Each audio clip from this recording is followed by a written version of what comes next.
एका गावाजवळ एक भयानक वाघ वावरत होता. तो अनेक प्राण्यांना फाडून टाकत असे आणि कधीकधी गावात येऊन जनावरांवर हल्ला करत असे. त्यामुळे गावकरी भीतीच्या सावटाखाली होते. त्यांनी अनेक प्रकारे प्रयत्न करूनही वाघाला हुसकावून लावता आले नाही.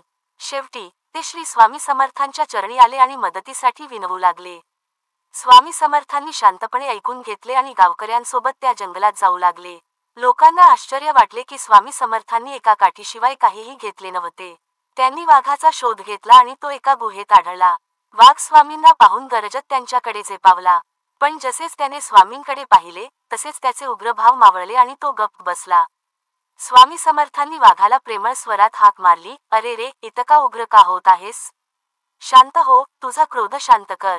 त्या वाघाने आपल्या क्रूरतेचा त्याग केला आणि आपली मान खाली घालून स्वामींच्या चरणी नतमस्तक झाला.